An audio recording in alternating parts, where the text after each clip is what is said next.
On your website, you should have a blog portion that is going to drive in with keywords and a possible audience, as well as a way for them to purchase your products and service and understand how they can potentially work with you.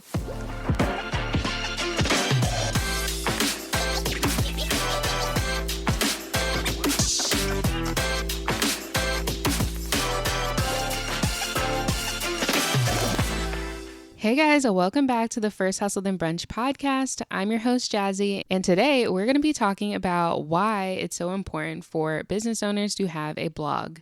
And I'm really excited about this episode because blogging is how I got started in the online business world. I created First Hustle Then Brunch. If you don't know, it was a personal finance blog where I was basically blogging about my side hustle journey and documenting how much I was making from side hustles, how much I was able to put towards paying off debt. And it was a lot of fun. It still is. I still have my blog. And I feel like I just haven't been able to focus on it as much as I did previous years just because of everything going on in life. And also, I feel like a lot of people have this idea and pressure that Instagram and TikTok and short form content, basically social media, is where it's at right now. And I have personally been struggling with this because I am not really a fan of Instagram. I'm going to be honest. Like I'm kind of over the whole perfectly curated / like everyone's doing the exact same thing on social and you're not really able to get to know people from their short videos. Like a 7-second clip that's looping isn't really telling me what I need to know in order to be able to trust you. And so I feel like the people that I buy products from are those that have other forms of content. They have a YouTube channel or they have a podcast where I can listen and get to know them and figure out whether or not they know what they're talking about. The other thing is the content doesn't last that long. So you're just constantly putting out more and more content, hoping to be discovered, all of the algorithm issues. You're just on the hamster wheel of content creation and it's not really doing much for my business personally. I'll just speak for myself compared to what my podcast, my blog, and all the long form content, my email list, and all of that has done for me over the past couple of years. So that's where I want to focus my energy. And so I wanted to bring today's guest on to chat a little bit more about that from someone who is super successful in the blogging world. But before we get into that, I did want to say thank you so much for being patient with me this summer. I feel terrible because this episode was actually filmed or recorded back in May, early May, I believe. So it's been several months. We're at the very end of August, going into September. I'm finally publishing this episode and really, I just had a lot going on. If you've been following me on social, you also know that I was a victim / witness in a domestic violence criminal trial earlier this summer. So obviously that took a huge toll on me emotionally and just, it was a lot. I had to travel for it. And yeah, I'll talk more about that in the coming months. But yeah, so I had that going on. I also was updating my program. So I split Digital Side Hustle Academy, which is my signature course about how to create and sell your own digital products. I split that course into 2. So now Digital Product Creator Toolkit is all about how to actually create your digital product. It goes really, really deep into how to create a product that stands out from the rest because now there's a ton of products being circulated online. And I want to make sure that you know how to create a product that actually stands out and is a high quality product. So I broke that course into 2. And then Digital Side Hustle Academy is going to go into more detail about how to actually sell your digital product passively once you have it using not only Instagram and TikTok, but also blogs, podcasts, and YouTube. So long form content, because I think that that is where it's at, really. So yeah, I'm excited for you all to check that out. And really, I'm excited to get back to podcasting because, like I said, this is what I enjoy. I learn a lot by having these conversations with guests, and I know that you do too because I get your messages, and I just feel like I'm making a bigger impact through the podcast, through my blog. So I'm really excited to get back into both of those and even potentially revive my YouTube channel. So there's a lot more that I have planned for the rest of this year. So yeah, thanks for riding with me and being along for the journey. So without further ado, let me go ahead and introduce today's guest. So I'm speaking with Jenny Melrose, and Jenny is a former reading specialist who retired from her teaching career when her blogging income took off and far exceeded her salary. Through hard work and dedication, her lifestyle blog, which you'll hear about, the Melrose family, became regularly sought out by nationally recognized brands such as Neutrogena, Smucker's, Glad, Costco, Stanley Steamer, and many more. And she is now a marketing strategist that helps entrepreneurs better understand their messaging and unique position in the online space. So she combined her passion for teaching with her extensive experience in creating strategic content for online business owners via jennymelrose.com and her podcast, Influencer Entrepreneurs with Jenny Melrose, as well as her first book, Influencer Entrepreneurs, the 4-step framework to building your audience, growing your business, and making more money online. So, in this episode, Jenny shares her experience and basically how she went from a lifestyle blogger to an online business consultant. She also emphasized the importance of understanding your target audience and creating valuable content, utilizing keyword research tools and AI to grow your blog and your online business. She also highlighted the importance of email marketing because, again, you do not own the followers on your social media platform. So it's really important to be able to get your followers from social media and onto your email list. So we talk about email marketing, we talk about collaboration, collaborating with other creators in your niche, and also how to balance your personal life with the demands of your online business. And especially if you're a parent, now I get it. It's really hard to juggle your personal life, work, your businesses, everything else that you have going on, still being able to sleep 8 hours a day and also work out. Like, how do you do it all? So, we talk a little bit about how to balance that. And she also talks about why it's important for entrepreneurs to embrace failure as part of the learning process. So, I'm excited. This was a really, really good episode, value packed as always. So, let's go ahead and get into it. Hey, Jenny, welcome to the podcast. Hi, Jazzy. Thank you so much for having me on. I'm excited about the conversation.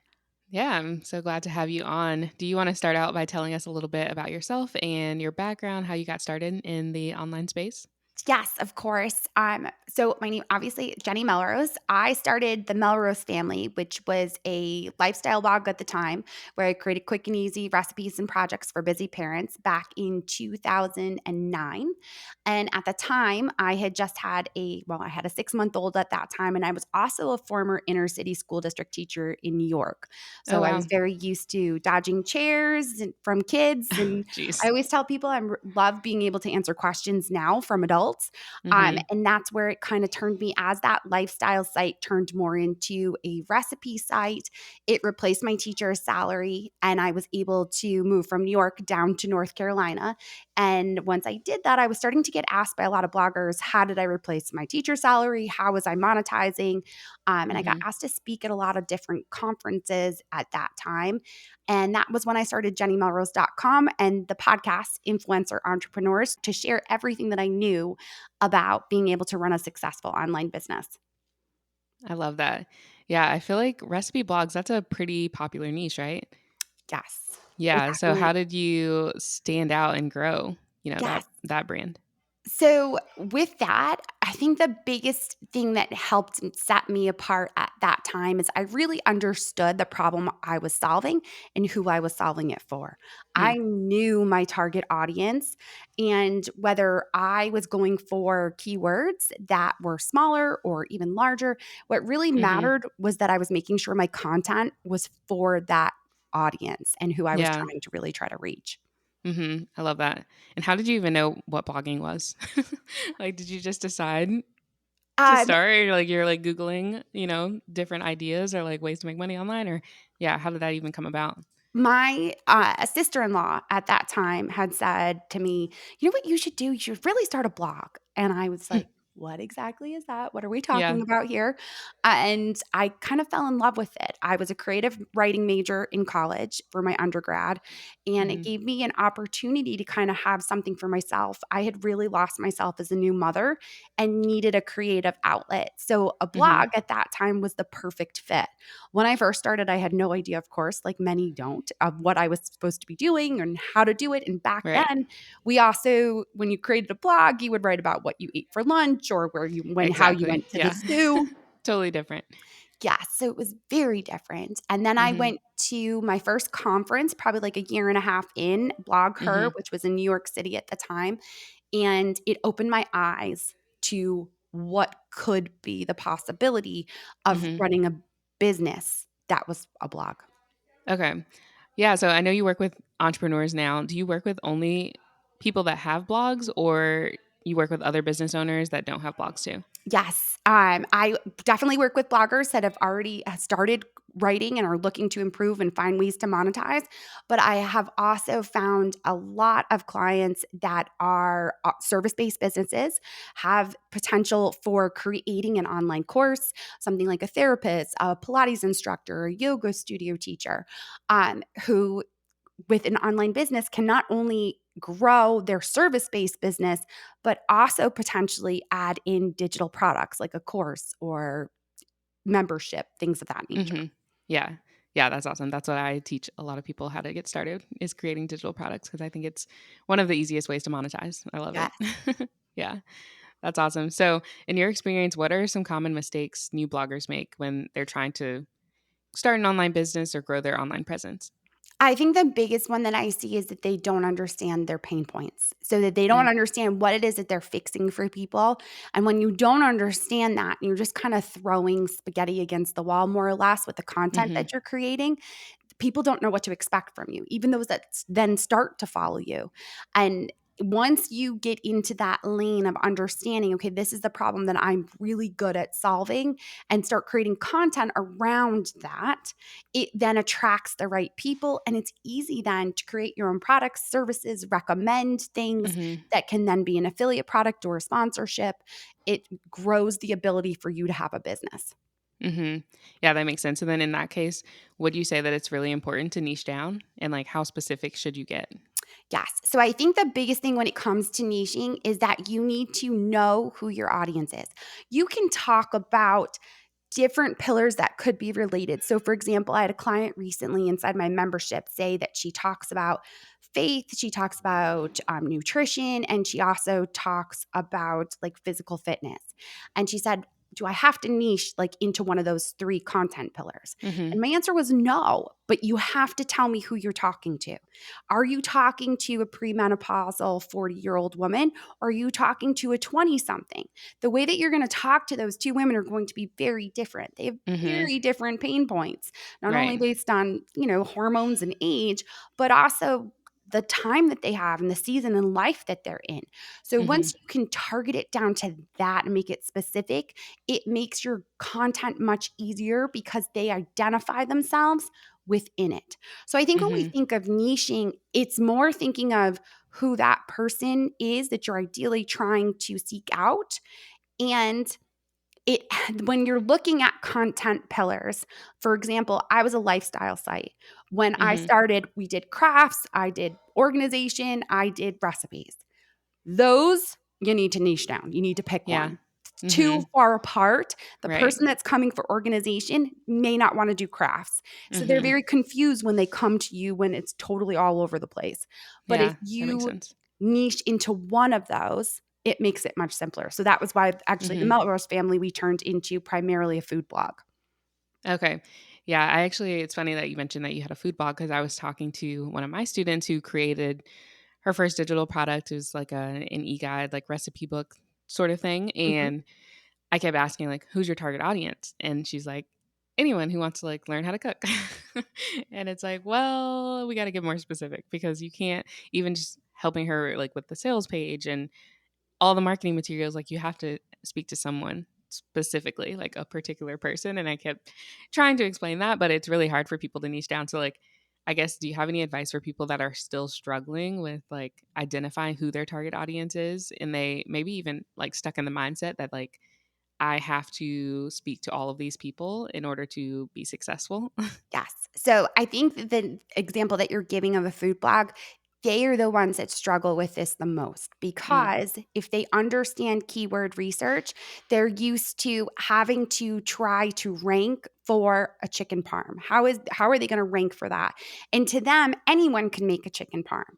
Hmm. But if Right. you're going to sell your own digital products, an ebook, a course that's going to be specific, that you have to have people that are specifically there for what your ebook is going to be about. And your ebook can't just simply be your favorite recipes.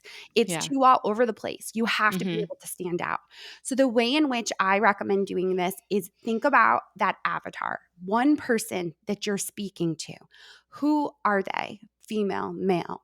Where are they? What stage are they in their life? Where are they going to shop? What are the things that they like to do?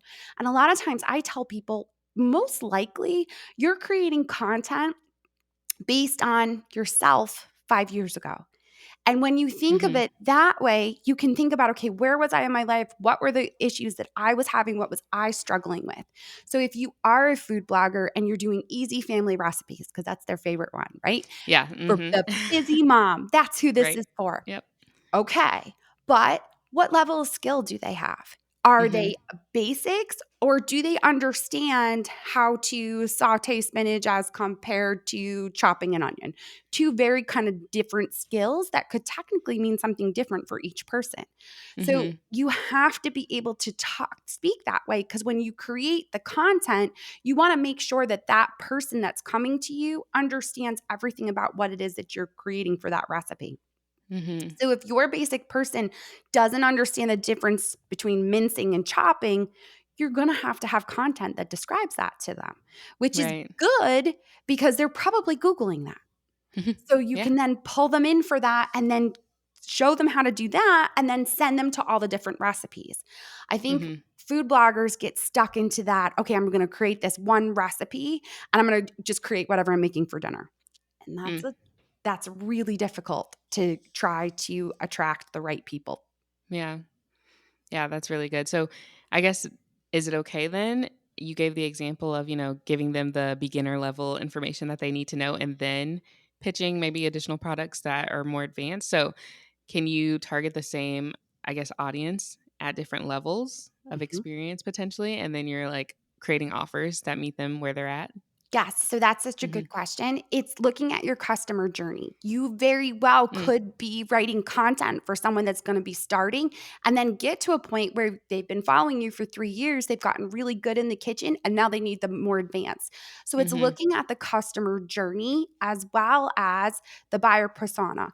Well, who are the ones that are going to buy the products that you're selling?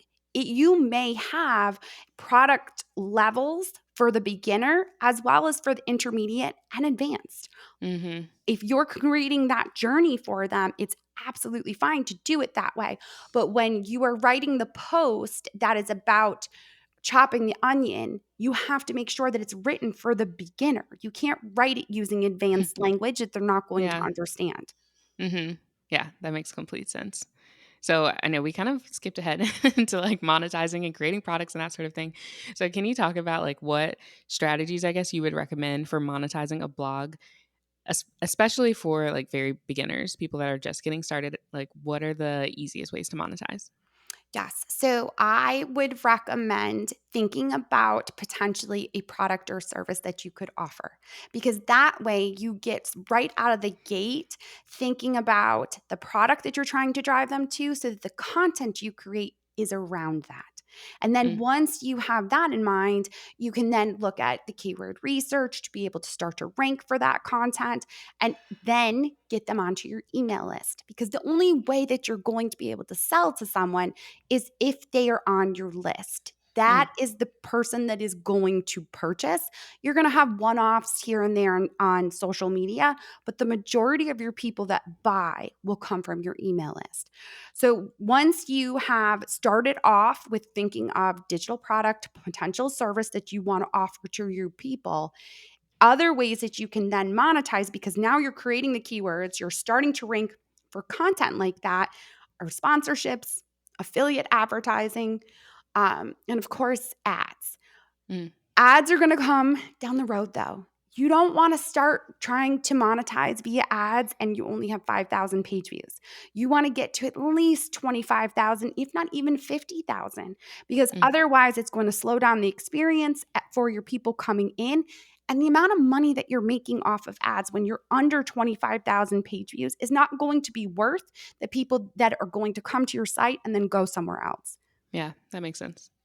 So you mentioned like keywords and that sort of thing. Can we just talk about tools really fast? Of course. What tools do you recommend? I love key search. There's obviously a plethora of different tools, and some of them are going to be based on how much you're going to be able to afford for the different Mhm. types of tools. There's ones like Uber Suggest and Keywords Everywhere that can be free. as well as they had paid versions. I love Key Search because it's a decent tool that you can be able to see not only what the volume is, but also your competitors. It Mm. can give you more information, and it's only, I want to say, $17 a month at the most, I believe. Um, Yeah. Yeah, that's and one I then use too. that's the one you use as well? Mhm. Okay. Yeah. Yes. And then, Yeah, of I course, I think it's super easy to use. yes. And that for me is really important because I'm not tech savvy. Mhm. I am over 40 and we're just not as tech able to do things as most people. Understandable, yeah. So, but then there's also SEMrush, and then there's also Rank IQ. There's all different ones that as you go up, they're going to get more expensive, but they're also going to give you more information as well. Mhm. Okay, perfect. I just wanted to mention that too. And then I know you just said like your email list is where you're going to make the money, basically. So, can you share some strategies for growing your email list and also explain like why your email list is even so important? Yes.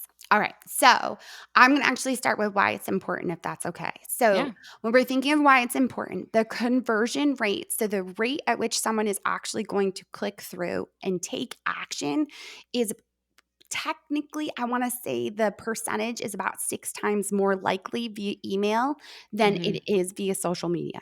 Because if you think about social media, it's not getting seen. The algorithms are hitting it. You don't know when someone is actually going to see things. And the way that the platforms are working now is they're not looking for people to actually click on outside links. So, with Mm. that in mind, when you have your email, you have a direct link to them. So, the way in which you're actually going to grow it is you want to offer something in exchange for their email.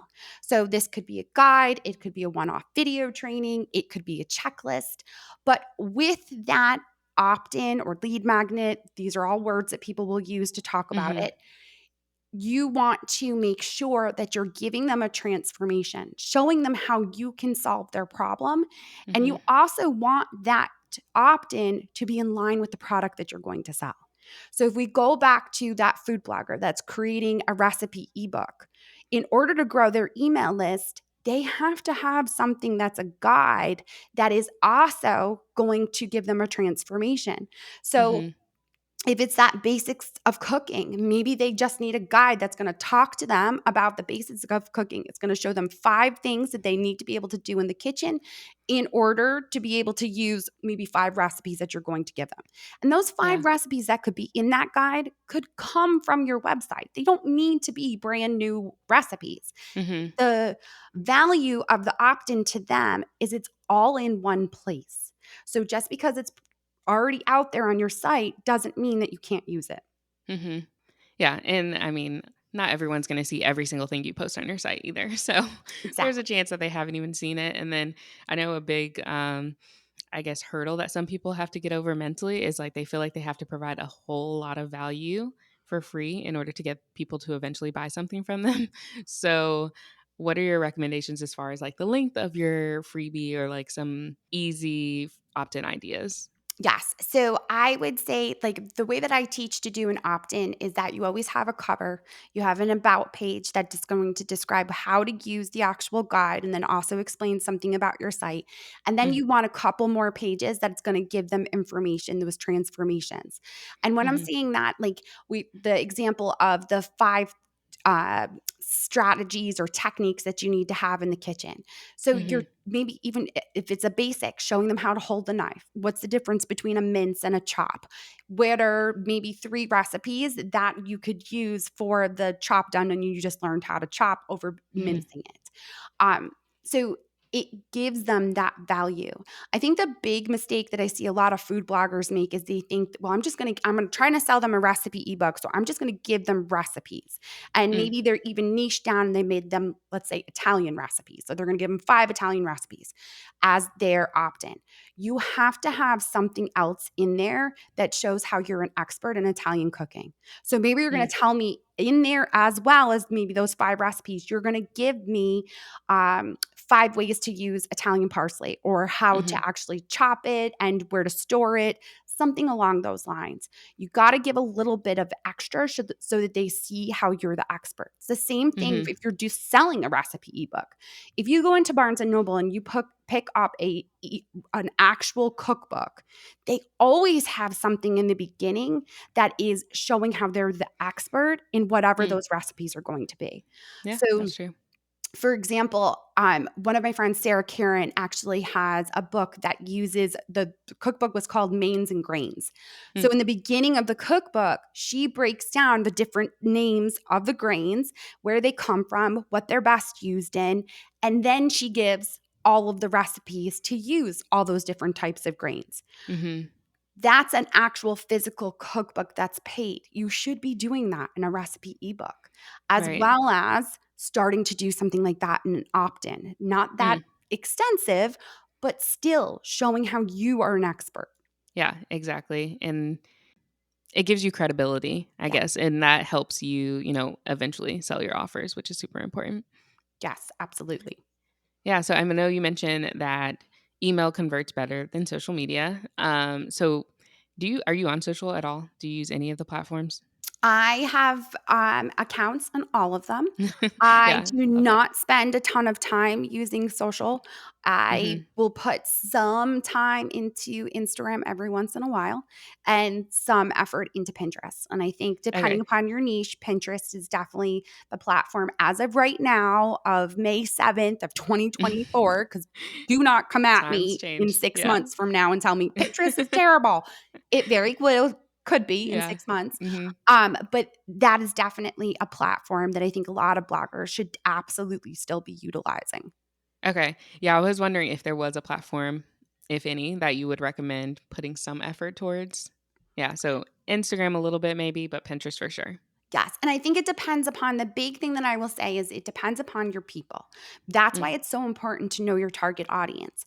My people are not 20 somethings. My people are 30 and over, Mhm. and they are not going to TikTok to look for content about how to become a better entrepreneur or blogger. That's just not how they use TikTok, or if they use it at all, because Mhm. my people can be older, so we're not necessarily there all the time. Right, yeah. So it's really understanding, are your people there? And then how do they use the platform?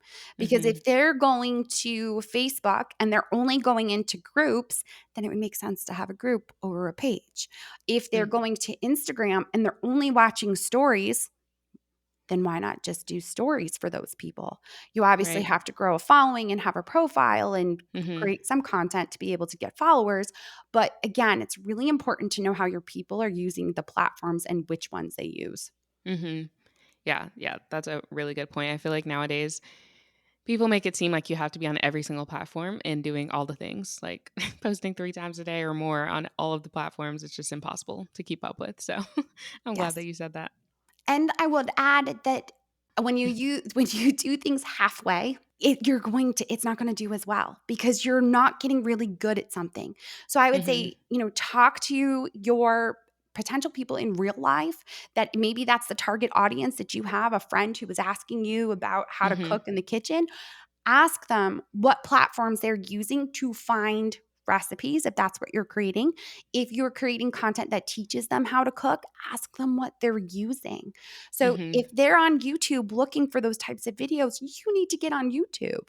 Or if they're on Instagram and they're using Reels that way, Mhm. find out how they find them, first of all, and Yeah. then go through and see it because I will go on and I'll watch Reels, but I am not looking for that type of content. I'm looking to just Right. zone out. So you have to Yeah, think just about how they be use it. entertained. Yeah. Yes. That's a really good point. Yeah, I go on Reels and I'm like, scroll, scroll, scroll, just for Yes. fun. Not really looking for any information. So yeah, that's so true. So I know you mentioned Pinterest. Can you Mhm. share any tips about how to utilize Pinterest? Because I feel like a lot of people still think that it's like a platform where you post your vision boards and maybe save some recipes that you might eventually cook one of these days and like plan parties, and they aren't thinking about how to use Pinterest for their business. Yes. So because Pinterest utilizes keywords, and you can start to put that type of content out there so that when people search for it, even when you think of yourself as creating a dream board, what are you searching to find those pins? That's the type of content that you potentially could be creating for your audience. Mm. So for a perfect example is I make my daughters help with the weekly meal planning in our house. My girls know to go to Pinterest and just put in recipe names, recipes with I love chicken, that. easy recipes, casserole with chicken, because that's all they'll really eat. And then they will send me the pin directly to the recipe, and that's what I end up making. So it's utilizing, again, those keywords of how people would potentially find your content. Hmm. And they may not be saving it or repinning it, but I can promise you they are using it and clicking through, because I absolutely still do that. Yeah. Does most of your traffic come from Pinterest or Google? Google. Okay, so you're still focusing, like, primarily on SEO Yes. as far as Yes. prioritizing? Yeah. Okay. And then what about as far as posting on Pinterest, how often are you sharing, I guess, new posts?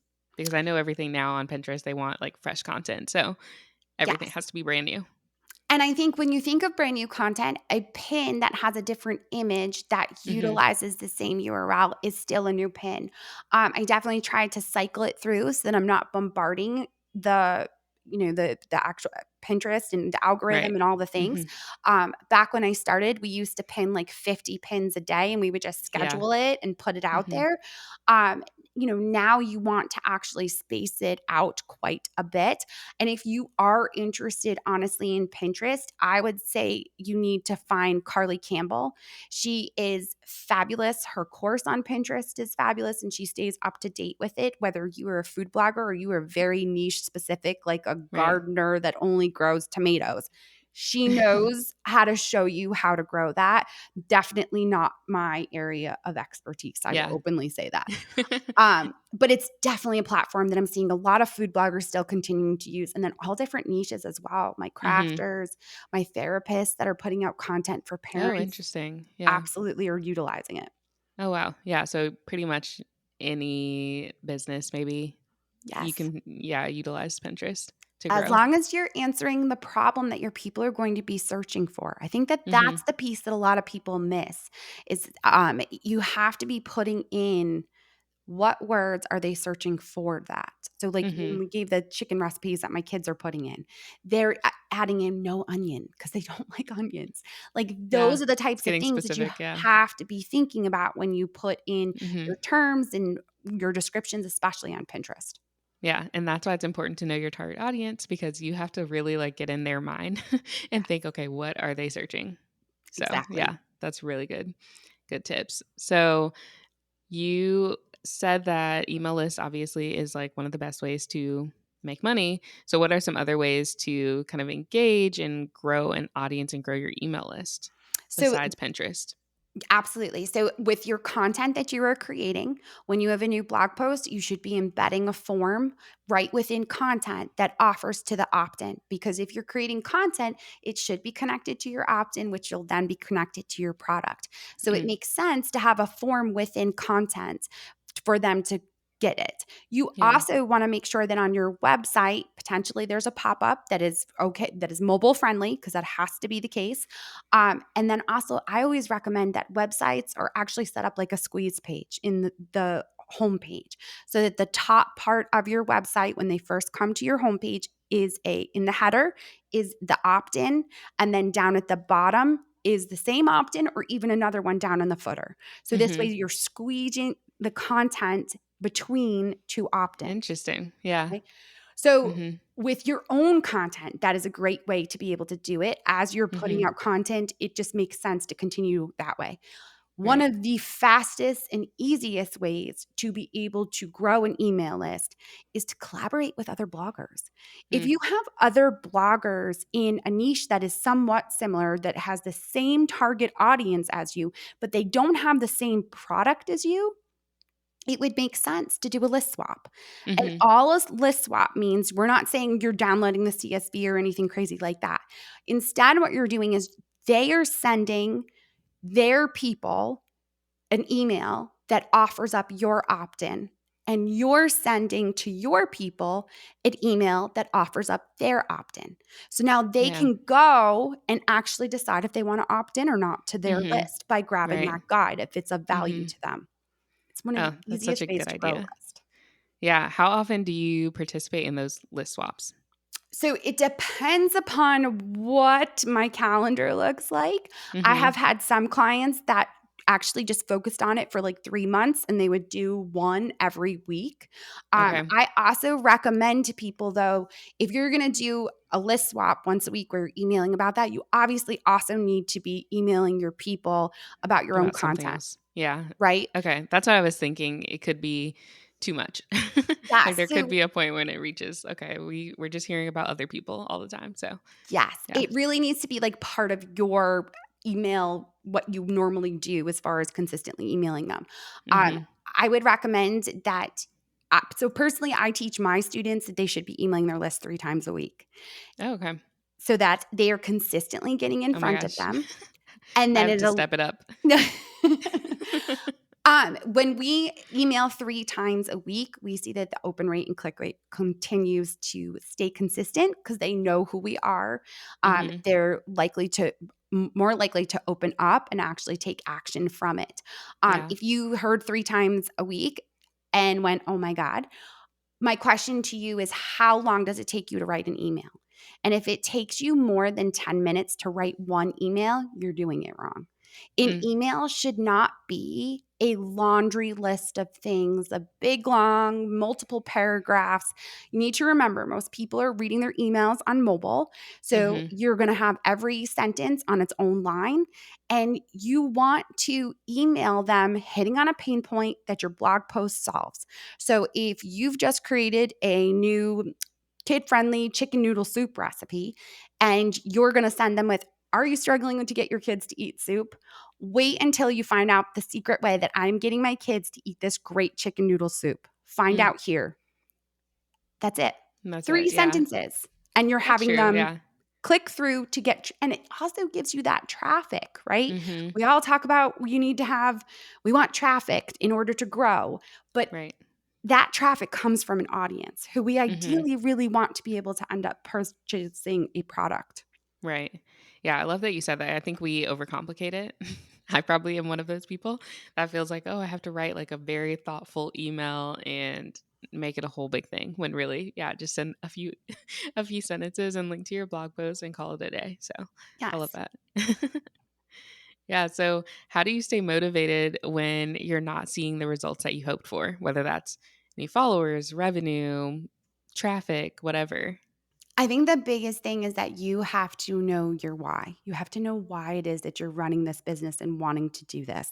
Mm, Because if you don't truly believe it, you're going to burn out. You're going to walk away. yeah. Blogging, being an entrepreneur, is a roller coaster ride. There are great highs and super low lows. And Mm, if you're not tying it to why you're doing it, then that's going to be a problem. And there's two ways to tie it to your why. One reason for a why is often you're doing it for your family, you're doing it for yourself, you're doing it to buy a house, you're doing it to be able to go on vacations, you're doing it to have hmm. extra spending money, whatever it might be. Right. The other why needs to be tied to the people that you're serving, Mm, tied to the actual audience, and to think about that if you don't put out this content for them, their problem's not going to get solved. yeah. And if you That's do huge. that, then that's selfish. So this Mm, way, you feel coming from a place of serving.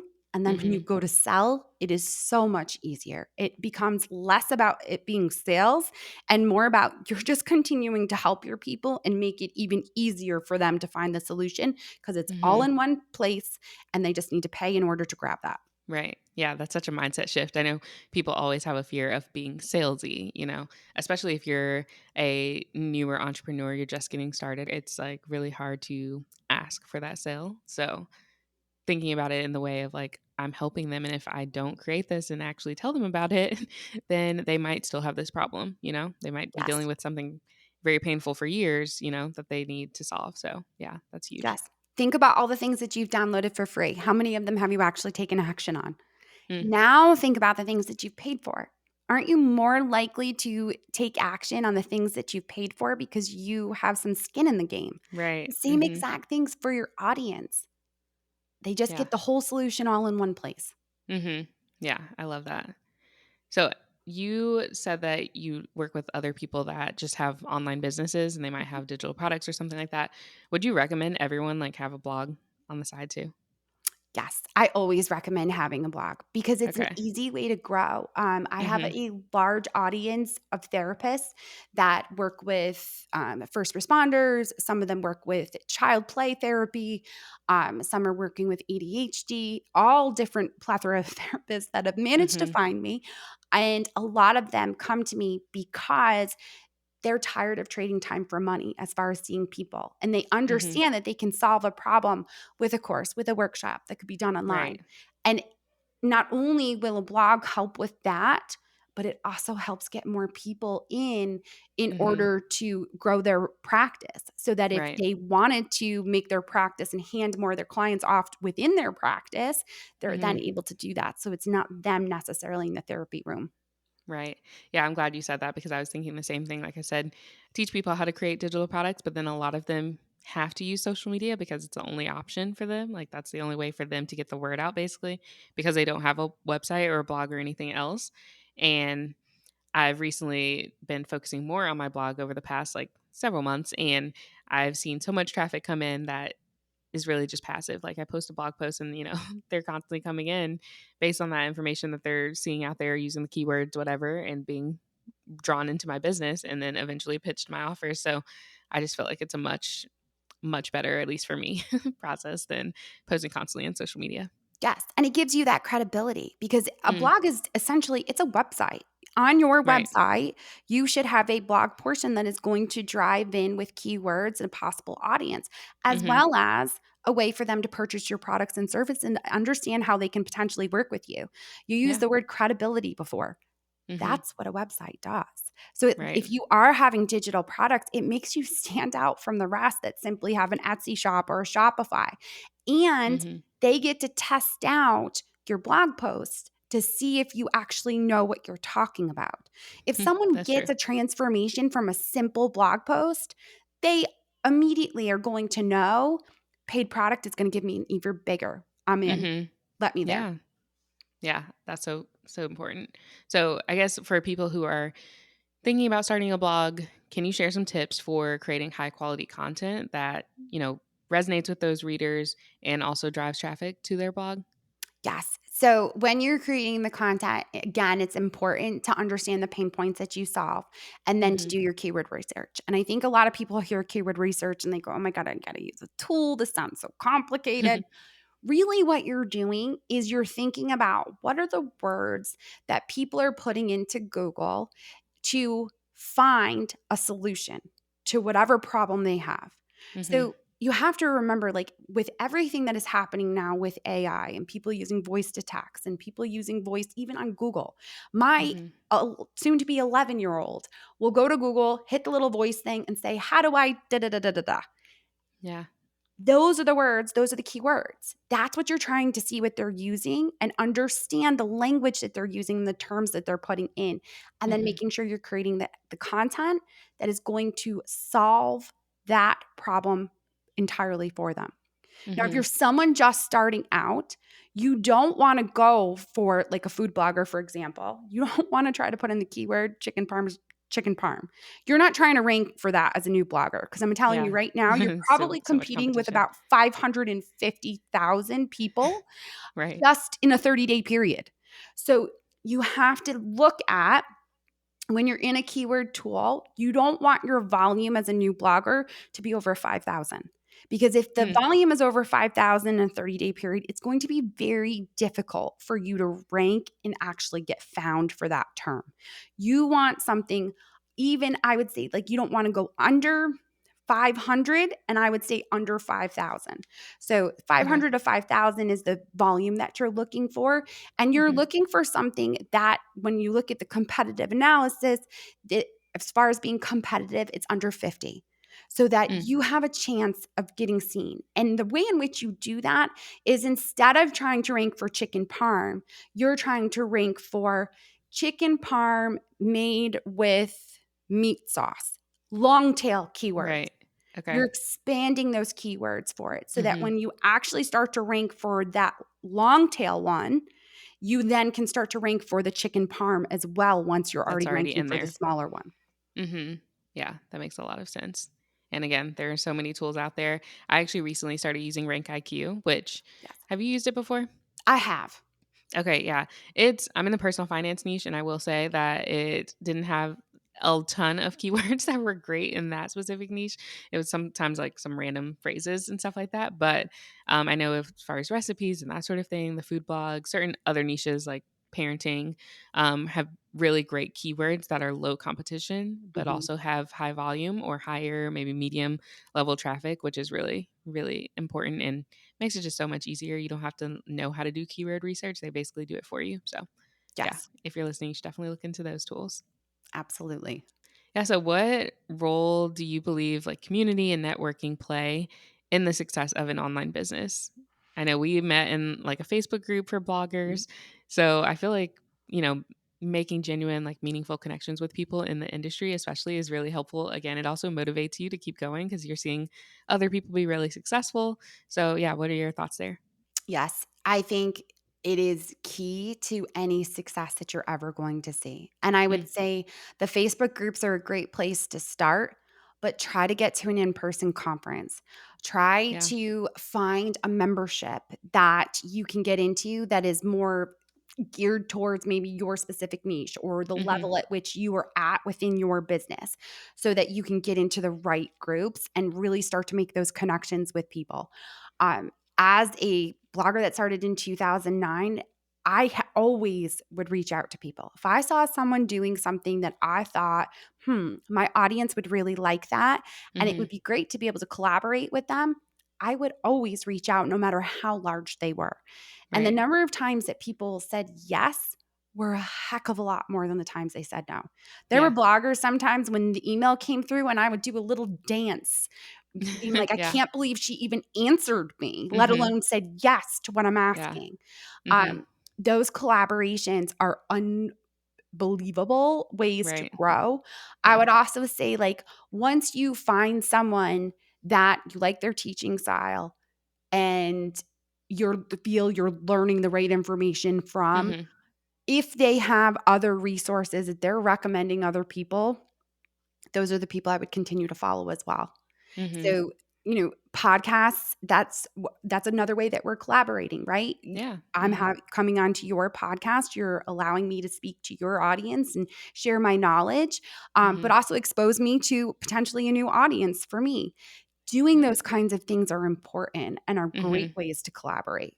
Right. And that is we mentioned earlier ways to grow your email list. That's another way to grow your email list is to collaborate with other bloggers that are in this space too, in the same niche like you said earlier. Yes, putting yourself out for things like bundles and summits and Mhm. ways that bloggers are out there collaborating are some of the best ways that you can actually grow. Right. Yeah, and it's so much fun. I have actually done in the personal finance niche. We have FinCon, and Yes. I've been to that conference, and it's a lot of fun. And then they also have like smaller meetup groups in the different cities, and it's so much fun connecting with people in person. Like again, it's really inspiring, really motivating because working online can be very lonely sometimes, just because you're just sitting on your computer all day, chugging away at blog posts and that sort of thing, and maybe your family or friends they don't understand like what you're doing. They don't even get like what a blog is or why you have to make videos or post or whatever. So connecting with people that can relate is really really fun and enjoyable. Yes, I could not agree more. I actually Yeah. pre-COVID used to host a conference here in Charlotte, Oh. and now because of COVID, I only do retreats in person. Mhm. The Yeah. conference is a little bit too large of a scale to have to Yeah. turn around and not be able to do 2 weeks prior to because of COVID. I know. Yeah, that's rough. So yes, being able to get in person, get in front of people, and find ways to collaborate are some of the best ways that you can grow. Mhm. Yep, it's awesome. So I know digital marketing has changed a lot, especially you said you started in 2009, I believe. Mhm. It has evolved a lot, just even in the past couple of years. So what trends do you see for new bloggers and online entrepreneurs in the future? So The biggest thing that I would say is utilizing the tools that are going to continue to be offered to you. So for Mm, I know a lot of bloggers automatically think that they're cheating if they use AI, and that yeah. is so far from the truth. You need to have a mindset shift where you see AI almost like a virtual assistant and you Mm, collaborate with it in order to help you. I'm not yeah. telling you to have it write your blog posts because we all Mhm. know that that's not going to end well, Mhm. but have it help you write a sales page. Give it terms that you want it to be able to talk about or questions that you want to be able to ask. When I do a Mhm. podcast interview, I go right to AI and say, this is the term that I'm wanting to rank for. What are some questions that I should ask about this? And it will spit me out perfect questions that now I can take and turn it into a blog post with the correct Yeah. headers and get the interviewer to be able to give me the information for it.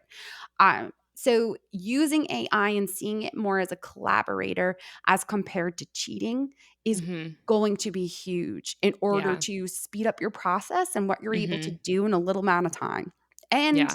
not have to pay a ton of money in order to have Right. a virtual assistant or Mhm. someone doing sales copy for you or whatever it might be. Mhm. Which is great when you're just getting started because a lot of times you're working on a very limited budget. So, yeah, definitely utilize AI where you can. Yes. The other thing that I would say moving forward as far as trends is that it's always going to change.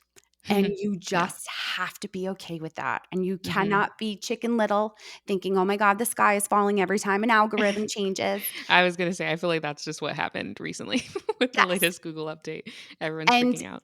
for someone that's been around forever, like myself, Mhm. I, dinosaurs roamed the earth pretty much of the internet when I was around. You're going to see a ton of changes. You just have to know that you're going to think about your people, continue to serve them, and find ways to be able to continue to get in front of them. And Mhm. that is why it's so important to grow an email list. You do not own your social media platforms, Right. they are Mhm. rented property. They can be taken away at any time. I had over 660,000 followers on Google Plus. Google Oh, wow. Plus no longer exists.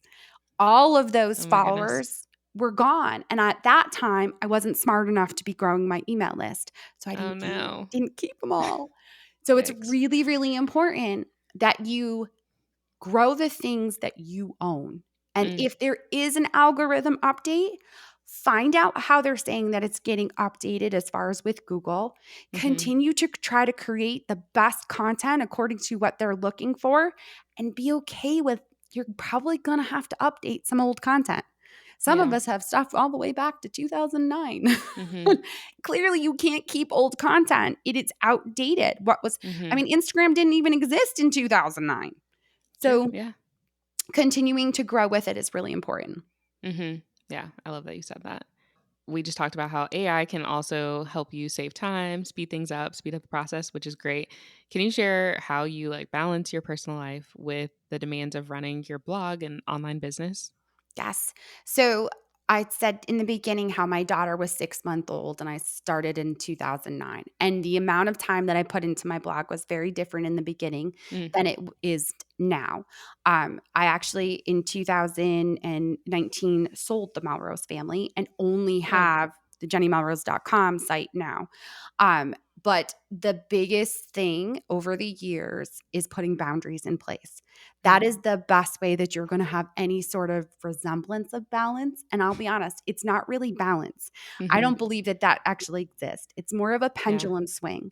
You're sometimes going to be able to put a ton of time and effort into your business, and other Mhm. times you're just not, and it's gonna have to maybe be put towards your family or towards some other aspect of something that you're Right. growing. And there's going to be different things within your business that will sometimes get more of your time and energy. My Mhm. podcast gets a ton of my time and energy because that is where we see the most growth from.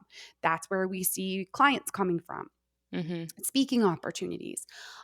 So we pay less attention to social media, where the conversions are just not there. We look at the numbers. Your numbers are so important to look and see what is actually working. You Mhm. can't, like I said in the beginning, throw spaghetti against the wall and not know what's working and what's not. You have to Right. actually keep track of the analytics and look at the data to continue to grow and see how you can improve upon Mhm. your business. But Yeah. when it comes to really having being the most productive, I think the best thing I ever did was once I was retired from teaching, I put work hours in place. And Mm. I also know that summers get insane. When my Mm. daughters were 2 and 5, it was pure insanity. Now that they're 11 and 14, it's still insanity. They're in and out of the house, they have friends over, the dog's Right. barking. I have all of my podcast episodes scheduled until October, and we're talking this is May, because Yeah. I know Very I'm soon. not gonna be able to sit down in my house over the summer and Mhm. record a podcast episode. So, looking at how you can get ahead and where you're going to put the most value and time into things. I know Mhm. it's my podcast. So, again, that's what I make sure we are Right. scheduled Choose your throughout the summer. priority. Yeah. Yes. Yeah, that's a really good tip, and I try to do the same thing. Not that far ahead, though. I should. That's really impressive. So, what advice would you have for aspiring female entrepreneurs who are hesitant to maybe pursue their passion and take the leap into entrepreneurship? I would say just know that you're gonna fail. Honestly. Mm.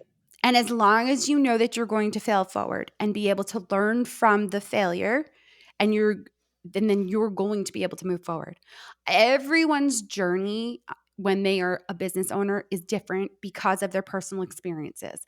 I've had Mhm. clients, I've had even within my own life where my dad got really sick and I wasn't able to put as much time and energy into my business because I was so worried about what was going on Right. with them.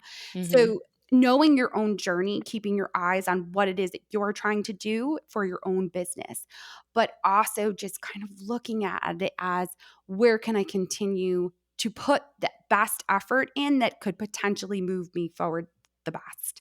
And then when Mhm. we're looking at that fear of starting, you just have to pull the band-aid off. You have to take that leap because if you Yeah. don't, you're going to stay stuck. You can't Mhm. learn anything if you just keep researching. Right. You're never Oh my gonna gosh, yeah, know stuck there. what works for you and for Mhm. your audience if you don't try it. Yep. Yeah, that's so true. I feel like a lot of people just get stuck in that. I know they say analysis paralysis is, the new phrase I guess that we're using as far as like having Yes. so many options and you kind of just get stuck and don't take any action at all. So, yeah, just try something.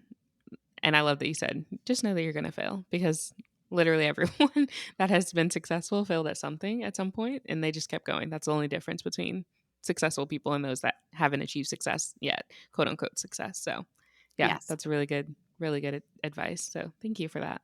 Of course. Yeah. So, is there anything else that we haven't covered when it comes to blogging, building a successful online business that you think would be important to mention? I would just say that when you were creating your business, to be thinking about potentially, what if something we one day, someday you wanna sell it? Oh, yeah. Ideally, how long could you continue to run this business? And if you can't run it when you're 90, what's going to happen to it? So, Hmm. potentially making sure you're always setting it up with the idea of someone else being able to step into what you are doing. So, create those systems. A lot of people think of, oh my gosh, I only need systems if I'm going to hire and I'm going to have a team. It's not true. If Hmm. at some time you want to be able to sell it, it is much simpler to sell it if you actually have the systems in place of how you run it. So, really thinking about that. A lot of Hmm. people, bloggers, think, I'm going to sell a website. What in the world? Yeah. I can tell you, like, my website was the Melrose family. That is I what was it about was to ask, called. yeah. Did they rebrand it after they They bought it? did not Oh, rebrand it. interesting. It is still the Melrose family. So we really made sure that as I was started transitioning and starting to figure out, okay, I might be looking to sell this, we started talking about we got other writers to come on to the site. And it Mm, became not about my family per se, but that everyone was part of the Melrose family. And that was okay, very much the yeah. voice and the way that we created the content. Mhm, So it was very easy to be able to sell it and hand it off to right. another owner. Mhm. Yeah, that's something I haven't really thought too much about. Especially, I think this is difficult for some people to think about is just like handing over their baby basically. Like they worked so hard on this. Like I can't even imagine selling it to a person, like a random person that I've never met. I've thought about maybe potentially giving it to my daughter one of these days. She's 15 months old, so nowhere close to being able to have a business yet. Yes. But yeah, that's like something I've thought about in the future. Yeah. Yes. So interesting. Well, thank you for mentioning that. Do you want to go ahead and tell everyone where they can find you? Yes. The best spot is going to be jennymelrose.com. It is my website. You'll be able to find the podcast there as well, Influencer Entrepreneurs. And if you head over to my website, you will see that there are free workshops and a guide. There's a blogging, like a pro guide that can actually help you get started with blogging as well. It's just that one is jennymelrose.com/blogging pro, all one word. Okay, awesome. Yeah, and I'll make sure I link to everything in the show notes. Perfect. Cool. Well, thank you so much. Thank you, Jazzy, so much for having me on. I appreciate it. Thanks for tuning in to the First Hustle Then Brunch podcast. If you enjoyed this episode or learned something new, I'd love if you subscribed and left us a review. Another way to support the podcast is to take a screenshot of this episode and share it on your Instagram story. Tag me at First Hustle Then Brunch so I can repost it. Thank you so much for supporting the show, and I'll see you in the next episode.